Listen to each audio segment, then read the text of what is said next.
ایک بادشاہ تھا جس کی مملکت میں ساری دنیا کی بادشاہتیں شامل تھیں۔ نہ کوئی ملک، نہ کوئی سلطنت، بلکہ پورا جہان اس کے زیر اثر تھا۔ اس کی طاقت اور اثر اتنے وسیع تھے کہ اس کے دل میں جو خواہش ابھرتی وہ فوراً حقیقت بن جاتی۔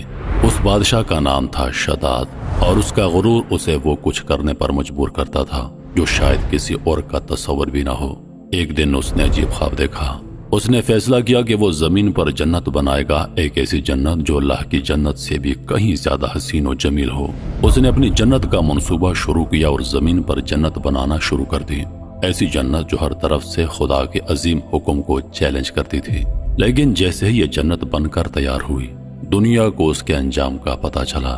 آج کی ویڈیو میں ہم AI کی مدد سے شداد کی جنت کے منظر کو دوبارہ دیکھیں گے، ایک جنت جو تاریخ میں ایک عبرت بن گئی۔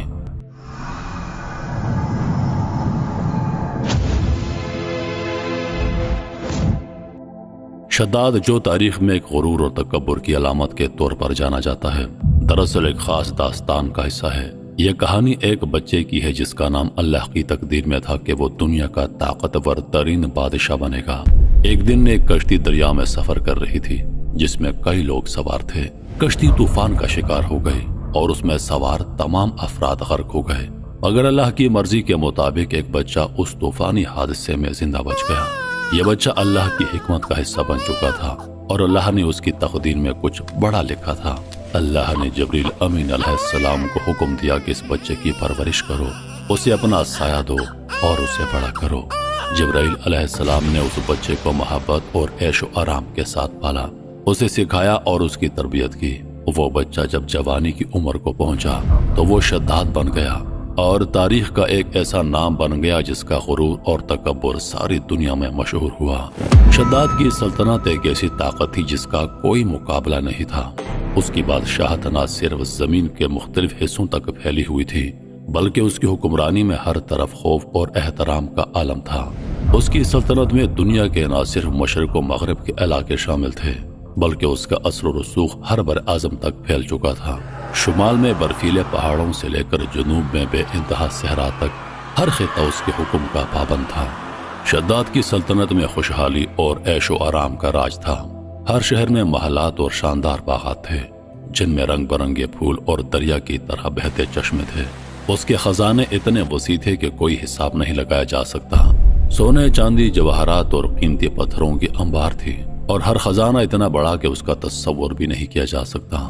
اس کے خزانے میں ہر قسم کی دولت، قیمتی مال اور اشیاء شامل تھیں جنہیں صرف چند افراد دیکھ سکتے تھے۔ شداد کی فوج بھی اس کی طاقت کا ایک بڑا حصہ تھی۔ لاکھوں سپاہی جو بے شمار جنگوں میں کامیاب ہو چکے تھے اس کی سلطنت کی حفاظت کرتے تھے۔ اس کی سلطنت کی دیواریں اتنی مضبوط تھیں کہ کسی بھی دشمن کو اس کے دروازے تک پہنچنا محال تھا۔ اس کی سلطنت میں انتظامی نظام اتنا مضبوط تھا کہ ہر چیز میں اس کی حکمرانی کا عکس نظر آتا تھا۔ شداد کی سلطنت کی شان و شوکت کی ایک مثال اس کے شاہی دربار کی تھی، جہاں دنیا کے مختلف حصوں سے لوگ آ کر اس کی عظمت کا اعتراف کرتے تھے۔ وہاں اس کی مجلس میں قیمتی لباس اور زیورات سے سجے درباری اور وزیروں کا ہجوم رہتا تھا جو ہر پل اس کی مرضی کے مطابق کام کرتے تھے۔ اس کے بادشاہت میں فنون، علم اور دولت کا ایسا امتزاج تھا کہ اس کا نام تاریخ میں ہمیشہ سنہری حروف میں لکھا جائے گا۔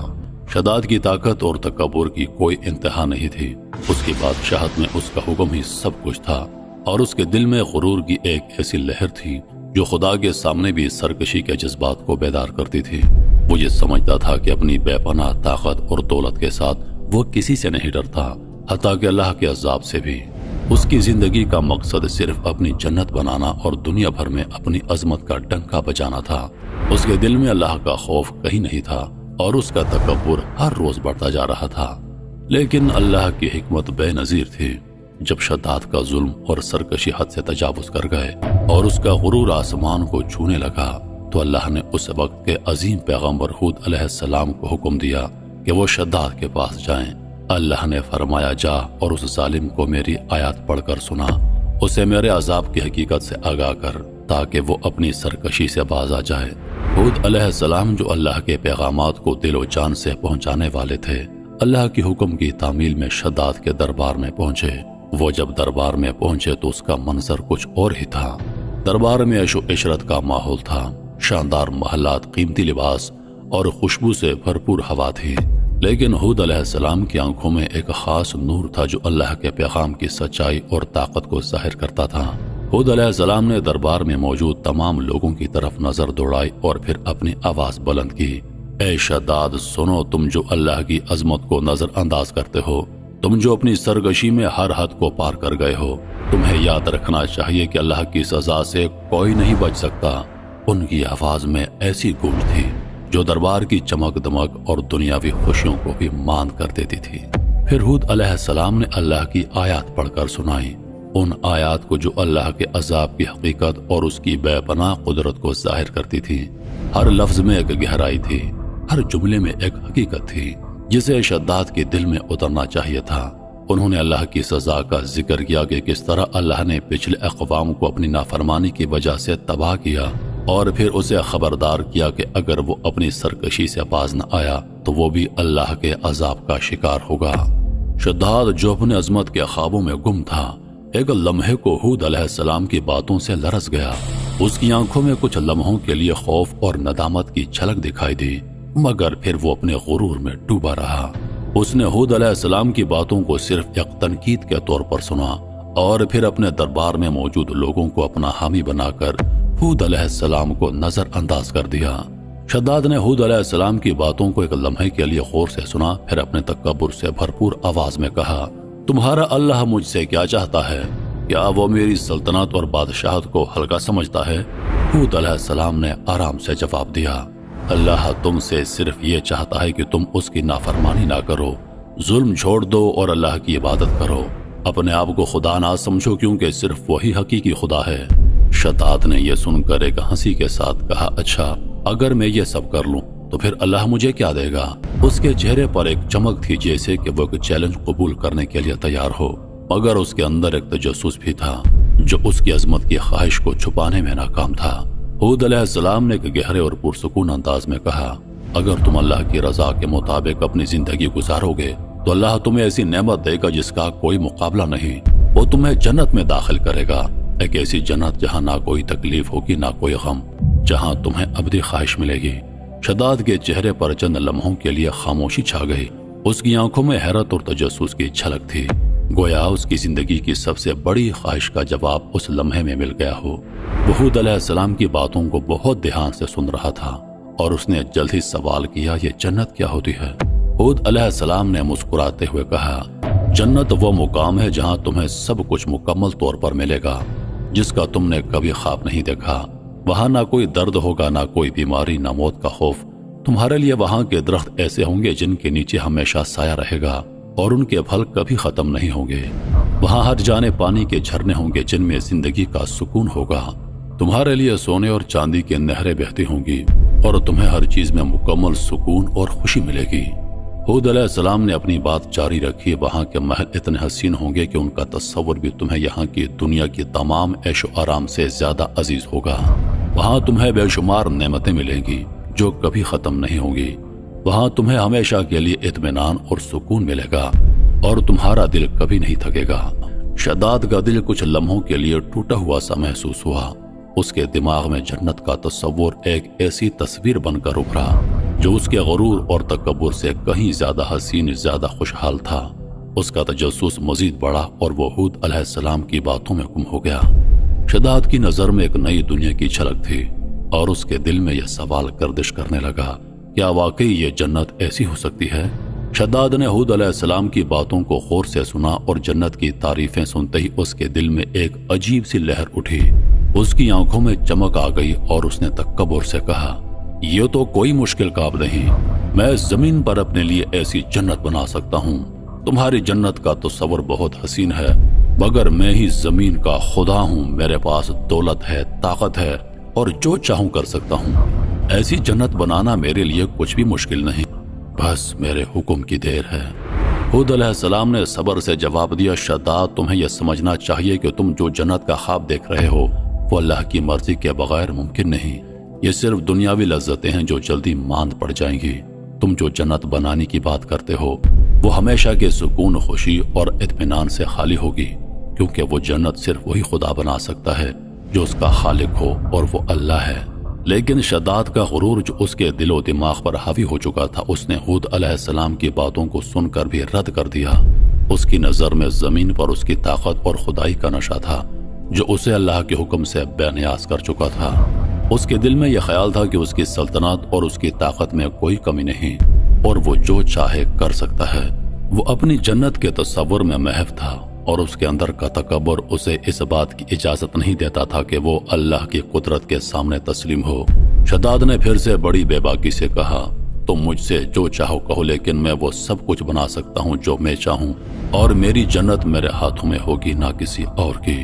اس کے الفاظ میں ایک ایسی مضبوطی تھی جو اس کے اندر کے خود ساختہ خدا ہونے کے نشے کا غماز تھا، اور ہود علیہ السلام کی باتیں اس کے کانوں میں گئیں اور پھر باہر نکل گئیں۔ اس کے دل میں غرور کا سمندر تھا اور وہ اللہ کے عذاب کو نظر انداز کرتے ہوئے اپنی سلطنت میں مگن تھا۔ جب ہود علیہ السلام نے دیکھا کہ شداد پر کسی بات کا کوئی اثر نہیں ہو رہا اور اس کے دل میں اللہ کی آیات اور نصیحتوں کی کوئی گہرائی نہیں جا رہی، تو وہ مایوس ہو کر اس کے دربار سے واپس لوٹ آئے۔ ان کی آنکھوں میں ایک غمگینی تھی، کیونکہ وہ جانتے تھے کہ اللہ کا پیغام وہ پہنچا چکے ہیں، لیکن جو لوگ اپنی سرکشی میں اندھے ہو چکے ہوں ان کو ہدایت دینا بہت مشکل ہوتا ہے۔ شداد کے دل میں ایک نیا عزم جاگ گیا۔ اس کا تکبر اور خدائی کا نشہ بڑھ چکا تھا اور وہ مزید اپنی جنت بنانے کا ارادہ کر چکا تھا۔ اس نے اپنے دربار میں بیٹھے وزیروں کو بلایا اور ان سے مشورہ کیا کہ اب وہ جنت بنانا شروع کرے گا، جو اللہ کے حکم کو نظر انداز کر کے اس نے اپنے ذاتی طور پر تخلیق کرنے کا فیصلہ کیا تھا۔ شداد نے اپنے وزیروں کو حکم دیا کہ فوراً دنیا کے ہر کونے میں اپنے سپاہیوں کو بھیجو اور جو بھی سونا اور قیمتی دھاتیں ملیں وہ سب کو جمع کریں۔ دنیا کا کوئی بھی سونا چاہے وہ ذرا برابر ہو، سب کو میرے ملک میں لے آؤ۔ شداد نے حکم دیا، میرے حکم کے مطابق پوری دنیا کا خزانہ اکٹھا کر کے یہاں پر لے آؤ۔ ہر جگہ سے سونا، چاندی، جواہرات اور قیمتی پتھر میری جنت بنانے کے لیے استعمال ہوں گے۔ اس کے سپاہیوں کو ہر شہر، ہر گاؤں اور ہر ملک میں بھیجا گیا۔ دنیا کے تمام خطوں سے سونے اور قیمتی دھاتوں کا خزانہ لایا جانے لگا۔ شداد کا ارادہ تھا کہ وہ اپنی سلطنت میں ایسی جنت بنائے جو زمین پر کسی نے نہ دیکھی ہو، اور وہ یہ ثابت کرے گا کہ وہ اللہ سے بھی بڑی جنت بنا سکتا ہے۔ شداد کے حکم سے دنیا کے ہر گوشے سے سونا، جواہرات اور قیمتی مواد جمع ہونے لگا، اور اس کے خزانے میں اتنی دولت آ گئی کہ کسی کے تصور میں بھی نہیں آ سکتا تھا۔ وہ اپنے محل کو سونے اور جواہرات سے مزین کرنے میں مگن تھا اور اپنی جنت کی تکمیل میں کسی بھی حد تک جانے کے لیے تیار تھا۔ چنانچہ اس نے اپنے افسروں میں سے 100 معتبر افراد کو بلایا، ہر ایک کو 1000 آدمیوں پر مقرر کیا، اور تعمیر کے سلسلے میں ان سب کو اپنا نقطۂ نظر اور پسند سمجھا دی۔ اس کے بعد پوری دنیا میں اس کام کے ماہرین کو عدن بھجوانے کا حکم دیا۔ عدن وہ علاقہ تھا جس میں شداد رہتا تھا۔ اس کے علاوہ سب حکمرانوں کو حکم دیا کہ سونے چاندی کی کانوں سے اینٹیں بنوا کر بھیجیں، اور کوہ عدن کی طرح ایک شہر جو 10 کوس چوڑا اور 10 کوس لمبا ہو وہ بنانے کا حکم جاری کر دیا۔ اس کی بنیادیں اتنی گہری کھدوائیں کہ پانی کے قریب پہنچا دی، پھر ان بنیادوں کو سنگ سلیمانی سے بھروا دیا۔ جب بنیادیں بھر کر زمین کے برابر ہو گئیں تو ان پر سونے چاندی کی اینٹوں کی دیواریں چنی گئیں۔ ان دیواروں کی بلندی اس زمانے کے گز کے حساب سے 100 گز مقرر کی گئی۔ جب سورج نکلتا تو اس کی چمک سے دیواروں پر نگاہ نہیں ٹھہرتی تھی۔ یوں شہر کی 4 دیواری بنائی گئی۔ اس کے بعد 4 دیواری کے اندر 1000 محل تعمیر کیے گئے۔ ہر محل 1000 ستونوں والا تھا اور ہر ستون جواہرات سے جڑاؤ کیا ہوا تھا۔ پھر شہر کے درمیان میں ایک نہر بنائی گئی اور ہر محل میں اس نہر سے چھوٹی چھوٹی نہریں لے جائی گئیں۔ ہر محل میں حوض اور فوارے بنائے گئے۔ ان نہروں کی دیواریں اور فرش یاقوت، زمرد، مرجان اور نیلم سے سجا دی گئیں۔ نہروں کے کناروں پر ایسے مصنوعی درخت بنائے گئے جن کی جڑیں سونے کی، شاخیں اور پتے زمرد کے، ان کے پھل موتیوں، یاقوت اور دوسرے جواہرات کے بنوا کر ان پر ٹانک دیے گئے۔ شہر کی دکانوں اور دیواروں کو مشک و زعفران اور عنبر و گلاب سے سیقل کیا گیا۔ یاقوت و جواہرات کی خوبصورت پرندے چاندی کی اینٹوں پر بنوائے گئے جن پر پہرے دار اپنی اپنی باری پر آ کر پہرے کے لیے بیٹھتے تھے۔ جب تعمیر مکمل ہو گئی تو حکم دیا کہ سارے شہر میں ریشم کے قالین بچھا دیے جائیں۔ پھر نہروں میں سے کسی کے اندر میٹھا پانی، کسی میں شراب، کسی میں دودھ اور کسی میں شہد و شربت جاری کر دیا گیا۔ بازاروں اور دکانوں کو کم خواب اور ظریفت کے پردوں سے آراستہ کر دیا گیا، اور ہر پیشہ ور والے کو حکم دیا کہ وہ اپنے اپنے کاموں میں مشغول ہو جائیں اور یہ کہ اس شہر کے تمام باسیوں کے لیے ہر وقت ہر نو قسم کے پھل اور میوے پہنچایا کریں۔ 12 سال کی مدت میں یہ شہر جب اس سجاوٹ کے ساتھ تیار ہو گیا تو تمام امراء ارکان و دولت کو حکم دیا کہ سب اس میں آباد ہو جائیں۔ پھر شداد خود اپنے لاؤ لشکر کے ہمراہ انتہائی تکبر اور غرور کے ساتھ اس شہر کی طرف روانہ ہوا۔ کچھ علماء کو ساتھ لیا اور راستے بھر میں ان سے مذاق کرتے ہوئے ان سے کہتا رہا، ایسی جنت کے لیے تم مجھے کسی اور کے آگے جھکنے اور ذلیل ہونے کا کہہ رہے تھے۔ میری قدرت اور دولت تم نے دیکھ لی۔ جب قریب پہنچا تو تمام شہر والے اس کے استقبال کے لیے شہر کے دروازے کے باہر آ گئے اور اس پر زر و جواہر نچھاور کرنے لگے۔ ایسی ناز و ادا سے چلتے ہوئے جب شہر کے دروازے پر پہنچا تو روایت ہے کہ ابھی اس نے گھوڑے کی رکاب سے ایک پاؤں نکال کر دروازے کی چوکھٹ پر رکھا ہی تھا کہ اس نے وہاں پہلے سے ایک اجنبی شخص کو کھڑے ہوئے دیکھا۔ اس نے پوچھا، تو کون ہے؟ اس نے جواب دیا، میں ملک الموت ہوں۔ پوچھا، کیوں آئے ہو؟ اس نے کہا، تیری جان لینے۔ شداد نے کہا، مجھ کو اتنی مہلت دے کہ میں اپنی بنائی ہوئی جنت کو دیکھ لوں۔ جواب ملا، مجھ کو حکم نہیں۔ کہا، چلو اس قدر ہی فرصت دے دو کہ گھوڑے پر سے اتر آؤں۔ جواب ملا، اس کی بھی اجازت نہیں۔ چنانچہ ابھی شداد کا ایک پاؤں رکاب میں اور دوسرا چوکٹ پر تھا کہ ملک الموت نے اس کی روح قبض کر لی۔ پھر حضرت جبرائیل علیہ السلام نے بڑے زور سے ایک ہولناک چیخ ماری کہ اسی وقت تمام شہر میں اپنی عالیشان سجاوٹوں کے ساتھ ایسا زمین میں سمایا کہ اس کا نام و نشان تک باقی نہ رہا۔ قرآن میں اس کا ذکر اس طرح ہوا ہے، وہ جو علم تھے بڑے ستونوں والے اور شہروں سے اس کی مانند کوئی شہر شاندار نہ تھا۔ معتبر تفاسیر میں لکھا ہے کہ بادشاہ اور اس کے لشکر کے ہلاک ہو جانے کے بعد وہ شہر بھی لوگوں کی نگاہوں سے اوجھل کر دیا گیا۔ حضرت عبداللہ بن قلابہ جو صحابی ہیں اتفاق سے ادھر چلے گئے۔ اچانک آپ کا اونٹ بھاگ گیا۔ آپ اس کو تلاش کرتے کرتے اس شہر کے پاس پہنچ گئے۔ جب اس کے میناروں اور دیواروں پر نظر پڑی تو آپ بے ہوش ہو کر گر پڑے۔ جب ہوش آیا تو سوچنے لگے کہ شہر کی صورتحال تو ویسی نظر آتی ہے جیسی نبی کریم صلی اللہ علیہ وآلہ وسلم نے ہم سے شداد کی جنت کے بارے میں بیان فرمائی تھی۔ یہ میں خواب دیکھ رہا ہوں یا اس کا کسی حقیقت سے بھی کوئی تعلق ہے؟ اسی کیفیت میں اٹھ کر وہ شہر کے اندر گئے۔ اس کے اندر نہریں اور درخت بھی جنت کی طرح کے تھے، لیکن وہاں کوئی انسان نہیں تھا۔ آپ نے وہاں پڑے ہوئے کوئی جواہرات اٹھائے اور واپس چل دیے۔ وہاں سے وہ سیدھے اس وقت کے دارالخلافہ دمشق میں پہنچے۔ حضرت امیر معاویہ رضی اللہ عنہ وہاں موجود تھے۔ وہاں جو کچھ ماجرا ان کے ساتھ پیش آیا تھا انہوں نے بیان کر دیا۔ حضرت امیر معاویہ نے ان سے پوچھا، وہ شہر آپ نے حالت بیداری میں دیکھا کہ حالت خواب میں؟ حضرت عبداللہ رضی اللہ عنہ نے بتایا کہ بالکل بیداری میں دیکھا۔ پھر اس کی ساری نشانیاں بتائیں کہ وہ عدن کے پہاڑ کی فلاں جانب اتنے فاصلے پر ہے، ایک طرف فلاں درخت اور دوسری طرف ایسا کنواں ہے، اور یہ جواہرات و یاقوت نشانی کے طور پر میں وہاں سے ساتھ لایا ہوں۔ حضرت امیر معاویہ رضی اللہ عنہ نے یہ ماجرا سننے کے بعد نہایت حیران ہوئے۔ پھر اہل علم حضرات سے اس کے بارے میں معلومات حاصل کی گئیں کہ کیا واقعی دنیا میں ایسا شہر بھی کبھی بسایا گیا تھا جس کی اینٹیں سونے چاندی کی ہوں۔ علماء نے بتایا کہ ہاں، قرآن میں بھی اس کا ذکر آیا ہے۔ اس کی آیات میں علم ذات العماد یہی شہر ہے، مگر اللہ تعالیٰ نے اس کو لوگوں کی نگاہوں سے چھپا دیا ہے۔ علماء نے بتایا کہ حضرت نے یہ بھی فرمایا کہ میری امت میں سے ایک آدمی اس میں جائے گا اور وہ چھوٹے قد سرخ رنگ کا ہوگا، اس کے ابرو اور گردن پر 2 تل ہوں گے۔ وہ اپنے اونٹ کو ڈھونڈتا ہوا اس شہر میں پہنچے گا اور وہاں کے عجائبات دیکھے گا۔ جب حضرت امیر معاویہ نے یہ ساری نشانیاں حضرت عبداللہ بن قلابہ میں دیکھیں تو فرمایا، واللہ یہ وہی شخص ہے۔ انگریزی میں یہ شہر یا کھنڈرات انٹلانٹس آف دا سینڈز کے نام سے مشہور ہے۔ عرصہ دراز تک یہ شہر اور اس کے کھنڈرات اپنے خزانے کی کہانیوں کی وجہ سے مشہور رہا ہے۔ ہر دور میں مہم جو اس کی تلاش میں رہے، مگر یہ شہر آج تک دریافت نہ ہو سکا کیونکہ اللہ پاک نے اسے انسانوں کی آنکھوں سے اوجھل کر دیا ہے۔ محترم ناظرین، میں امید کرتا ہوں کہ ویڈیو آپ دوستوں کو پسند آئی ہوگی۔ سانسوں نے وفا کی تو اگلی بار ایک اور ویڈیو لے کر آپ کی خدمت میں حاضر ہوں گا۔ تب تک کے لیے خدا حافظ۔ اللہ پاک آپ سب کا حافظ و نگہبان۔